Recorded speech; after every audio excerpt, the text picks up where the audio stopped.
What is up guys, it is Simba here and welcome back to another team racing video on F1 24, and today we are back for CSS for its Chinese Grand Prix. If you haven't seen the last video I put up on the channel, it was an SLR return at Las Vegas, so be sure to check that one out before you see this one. As here we are for the Chinese Grand Prix, a track that has been pretty kind to us on this game. We've won here twice in COT and in AEC last season, and we're looking to do a good job of it once again. But as you know, the CSS races have not gone to plan, but we're looking to do a good job in this one. If you're looking forward to this one and enjoy what you see on screen, make sure you hit the like button and get subscribed for more league and team racing content. It's just going to be team racing content from now to the end of the season, as WR is basically over for us. But here we are in qualifying, finishing off our first lap of the session, and it was a pretty decent banker as we do a 30.0 up into P4 for the time being, but we do get dropped down quite a number of places as we get to the business end of the session now. As you can see, we're in P12, but we are currently going a tenth and a half faster than our last lap, so we're looking for a 29 in order to pop back into the top 10 as we swing through the start of sector 3 of 50.4 in the second intermediate of the lap. So we've done a pretty good job in the middle part of the lap. Now we just need to close out as we swing through that long right-hander. Pretty much the worst corner on this track, as it's so easy for the rear end to step away from you. As we're now looking towards the hairpin, we change the brake bias, turn it up a little bit so we don't lock the rears as we hit the brakes at the 100-meter board. Decent rotation, pretty decent exit as well, as we're nearly 2 tenths up now, going into the final corner where it could be make or break here, as we absolutely nail it. We do bottom out a little bit on the exit, but 2.5 tenths gained, and we're up into P6 with a 29.786. Not bad. As you can see, we're P7, so a pretty good lap there. Tech mid 2.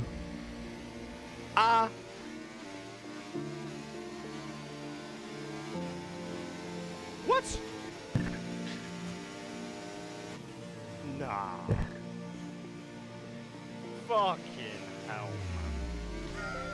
That is ridiculous. So you can hear my reaction to Tech's lap at 29.2. He went even faster than what he did in WR literally 2 days before this race. And you can see we are ended up in P10. And I wanted to just include that reaction simply because it's really frustrating, because I think we're not too far off the front runners, but they keep getting faster. So it feels like we always stagnate towards the end of a game, which is pretty frustrating. But you can see we're half a second off. We're a tenth off our PB, which could have put us in P7, but again, we would have been 4 tenths off anyway. But BRT are class on their own. We were 2 tenths off P3, but you know, we're on the wrong end of small margins again, and you know how qualifying is a bit of a struggle, and you'll see that in the upcoming videos as well, unfortunately. But moving on to this one, it is a wet race, as you can tell by the title, and I haven't done one in quite some time, so we're going to see how this goes. We're P9 because someone got disqualified, I think someone from EVE, if I'm not mistaken. But let's go into this race from P9 on the grid. Clean start, yeah. So Harvey wants us to get a clean start. Let's see how we do with 5 red lights in front of us, and the lights are out, and we are underway for the Chinese Grand Prix. Well, I do say we're underway, but it looks like we've done our best Mark Webber impression here, guys. Going into turn 1, we've dropped 2 places. We might drop a third one if we're not careful. Going up towards turn 2, where we're keeping the outside line that will turn into the inside for turn 3.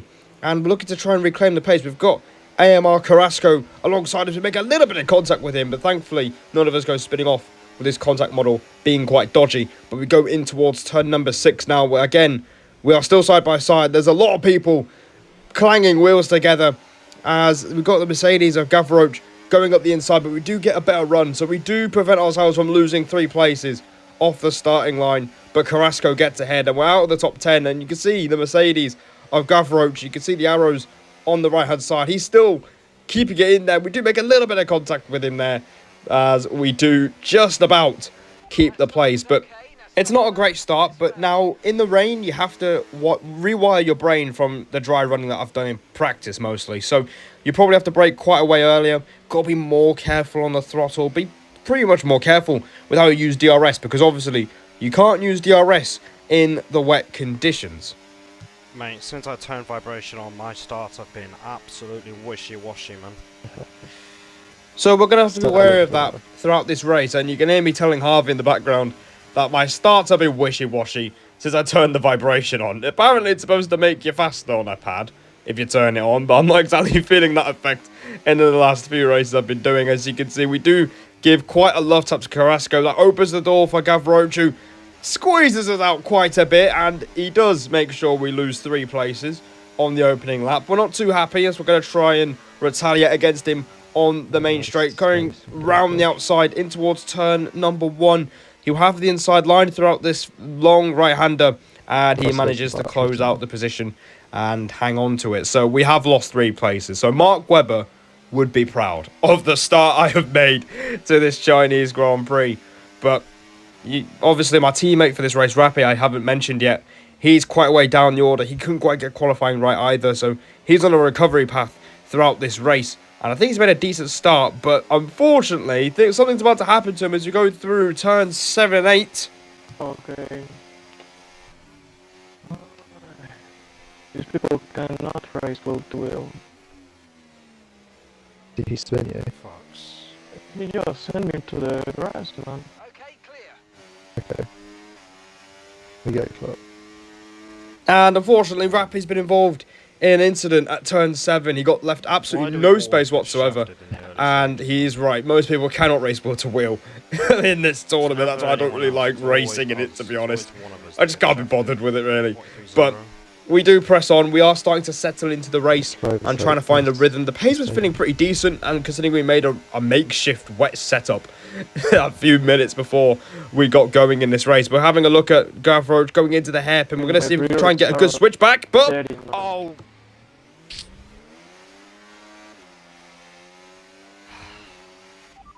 I'm definitely reporting that. Yeah. Don't know what he's doing. Toss. And looking back on it, I don't really know what he's doing. It's not the Haas, it was actually the Ferrari behind us of Nico Rassenberg, who gave us quite a hit in the rear going into the hairpin. He got his braking completely wrong, and we lose another place. So we've lost 4 places in 6 laps. So every fucking time. Normally it's the other way around, so it's quite frustrating. But don't fret, we are going to get back into a rhythm here, and we are going to make quick work off this Haas of M/ here. So down the straight, using the overtake, and we just breeze right past him. It wasn't really a contest as we move back up into P12. So the goal now is to just catch up with the cars in front and see what we can do from here. P7 disconnected. Copy. Is it the McLaren or? Mercedes. So we are going to get an extra place as NLR crewman has disconnected, and he's going to try and get back in. And normally, sometimes in this game being such a great game, sometimes you don't get the luck of reconnecting and joining back and taking control of your car. So that's going to take him quite some time to get back in. We do move up into P11, so we are 2 places off breaking even in terms of this race, as we reach a quarter distance here in this one. And one thing that I will raise to you is the tyre wear around here. Obviously, in the dry, the tyre wear is pretty abrasive around this track.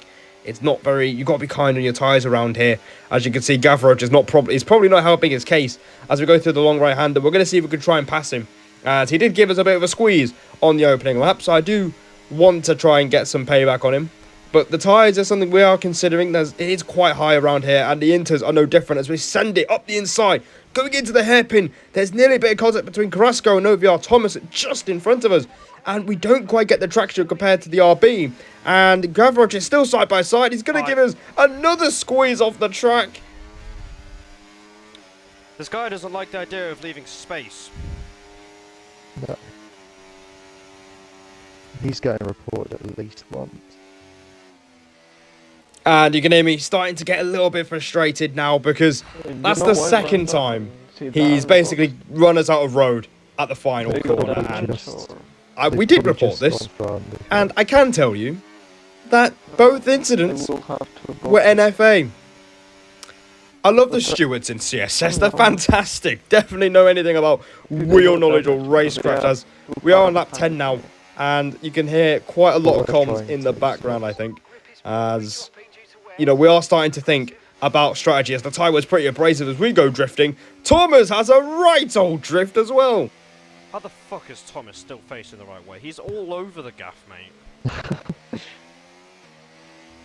Mate, nah, mate, what am I seeing on my screen? He was drifting sideways. Well, OBR Thomas, mate, if you're watching this, nice drifting. A cheeky drift never hurt anyone. It was quite a drift, but that's definitely going to hurt his tyres. As you can see, Gav Roach is having a look. Not yet. I don't think the line is really dry enough yet to start thinking about slicks. When do you think it's the right time for? What percentage of tyres? 70. 70. I think I'll try to do one more lap. So you get a comments between Rappy and Harvey. Rappy's tyres have already hit 70%. As you can see, just in front of us, Gav Roach is looking like he's going to get the job done. Passing Thomas. We're going to try and make it nearly through wide on the exit, but the rear end just gives out. But Gav Roach makes the place. And you can see cars pitting already on lap 10. So that's telling me that some people are really struggling on tyres. We try to go round the outside of Thomas at turn 1. And we just can't find a way through at the moment. I just can't find a way through. I've just hit 60. I think I could try a one-stop. Yeah. And that is a big call in the context of this race. We're going to try and do one less stop than everybody else. As, you know, I'm feeling that the pace is good and the tyre wear seems a little bit lower than those around us. But unfortunately, Rappy has got himself a puncture. And that is basically his race in the mud. So it's going to be us being the best bet of points here today as we go up the inside of Thomas and we finally get past the RB. The drifting RB. Up into P4 we go, of course. Some people have pitted already, and Gav Roach is going to be no different. He retreats to the pit lane, and I believe Thomas has done the same as well. No, he hasn't. He stays out as well. Silo's in the pits as well, as Lifebout is 4 seconds ahead of us. So we do have some work to do here, as we're going to make sure we try and just eke as much life. Try and hang on to his tyres as long as we can, because if we puncture, it's game over. But you can see, by the start of lap 12, the gap was 4 seconds. We've gained 1.7 seconds on this in-lap. So it's been an absolutely unbelievable stint on the intermediate tyres, as I was running a slightly higher wings, but it wasn't 50-50 wings. As we go into the pits now, we gain even more time on Lifebout, as the tyres, the rear tyres went 80% there. The rear left, 81. The rear right, 78. Awful tyre wear. And we're going to try and make this one-stop work. It's quite a gamble, but it could pay massively by the end of this race. So fresh inters are on the car and we're ready to get back onto the track again. Right.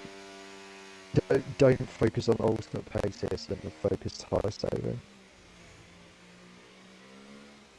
Yeah, I mean that's pretty boring, but it's gonna have to be done. Isn't it? It has to be done, or you won't make the end, because the wear should be ever so slightly better because of the lower fuel. And there's my engineer FRT Harvey basically telling me that 2 more laps ultimate pace means absolutely nothing at this stage of the race. We need to manage these tyres to get them to the end of the race. And we skip all the way to lap 17, where you can see Lifebout has pulled away quite a gap, and he's put some cars in between us, including NR Coolman, who we passed early in the lap. And now we've got IRT Brian in the Haas. He's got front wing damage. He was struggling on his tyres, and we have to kind of pass him, you know, tactically, because we don't want to take too much life out of these tyres. So we do get up the inside at the hairpin. Up into P11 we go in this Chinese Grand Prix with just over 11 laps to go, as we're going to have to try and make this work here. 23. It's my left rear that's going about 6% a lap. Yeah. That's going to be the one. The rear right is fine, it's just the rear left.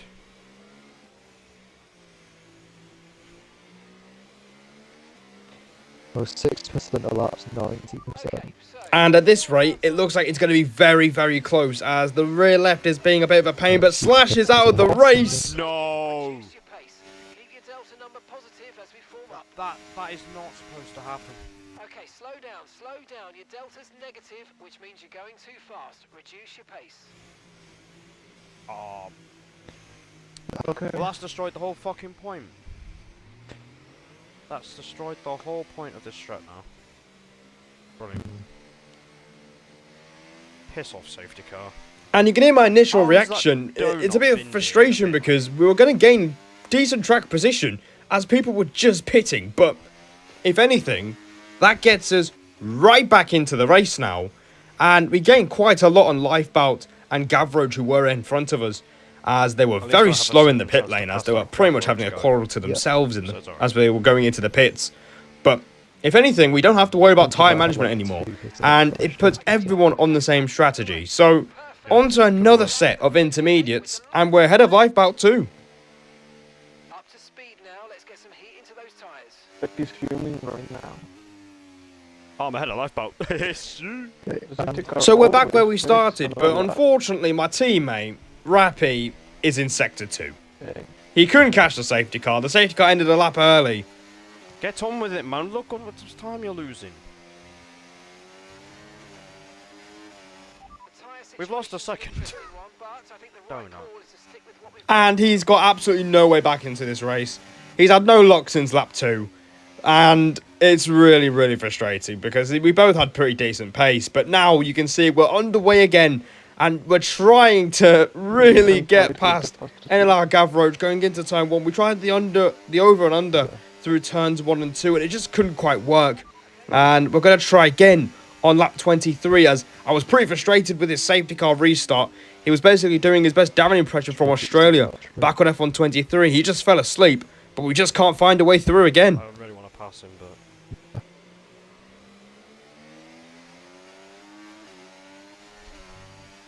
I'll just be patient. Yeah.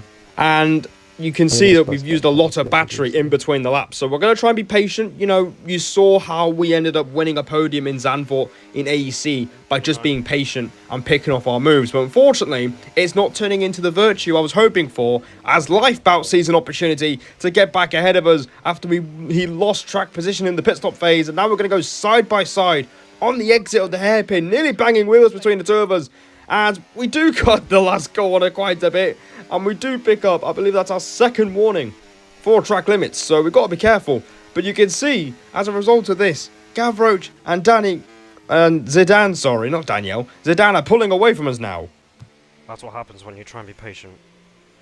And there you go. There's confirmation that patience is not really the virtue in this situation. Because if you don't try and pass anyone because there's only a few laps left, people behind you are going to smell blood in the water and try and catch you out. And that's exactly what Lifebout's been doing for the last few laps. He's going to go up the inside of the hairpin again. We're going to try and get a nice switch back at the exit and try and retain track position. And again, we're going side by side, going out of the hairpin towards the final corner, towards turn 16, and he claims the place. And at that point, I kind of just had to let it go. And, well, I say that. We're going to try and come back at him down the main straight. I don't really know why we're doing this. It's not exactly helping, as we're going to try round the outside again at turn number 1. And again, the inside line for turn 2 is pretty potent. And he hugs the curb there as if it's a tree hugger. And he retains the place. And at this point, you can see everyone's pulling away. And it's pretty much game over. Unless something happens up ahead, as people are behaving themselves at the front of the field, and that is exactly what we didn't want, because we wanted carnage. We wanted to try and take advantage of people's mistakes ahead and try and profit from it and snatch a few places. But we are going to repass Lifebout down the straight and towards the hairpin, so we are back in P9, but you can see the gap between ourselves and Gavroche is 1.7 seconds. We're 3.1 seconds behind Zidane in P7, so it looks like this is the best it's going to get for this race. As you can see, the tyres are already going off, and we've been racing for a matter of, 7 laps? Coming to the end of lap 28 now. You can see the pace we actually showed in the 2 laps in clean air was unbelievable. We've caught up to Gavroche. We've dropped Lifebout by 2 seconds, so his pace dropped like a cliff right at the end. You can see we're at 60% on the rear tyres again, as Rappy sets the fastest lap, so he's going to get a point at least, I think. As you can see, we're not going to try. We're not going to really make a move on Gavroche, but the 2 cars in front have locked wheels at the exit of the hairpin. Oh, yes, thank you. And we say thank you very much. We'll happily take those 2 places for absolutely free. We don't refuse the offer. And it's going to be P7 in the Chinese Grand Prix. We take those. We move. Hopefully P6 though. So, there you go guys, P7 in the Chinese Grand Prix here in CSS. My first top 10 finish of the season. Took me a while, didn't it? So, it's nice to be in the top 10. A pretty solid performance finally on a Sunday night. And the pace was pretty good in the rain, considering, you know, we had to make a setup right before the race. So pace was good. We tried to everything we could to make some moves, but they just didn't quite happen. But the safety car kind of brought us back into contention, as I think we were going to get a puncture if we continued with that one stop. So I'm not too mad about that. And yeah, it is a bit frustrating, as, you know, we're not exactly challenging anyone at the front. But pace was really good towards the end. It's just a bit of a shame about the 2 incidents being NFA, as the stewards are great, as you already know, in CSS. But good points, and we will take it into the next one, which is going to be in World around Kota. So guys, I hope you enjoyed this one. Make sure you hit the like button and get subscribed for more team racing content. There'll be plenty more to come here towards the end of the game. And until then, take care, and I'll see all of you in the next one.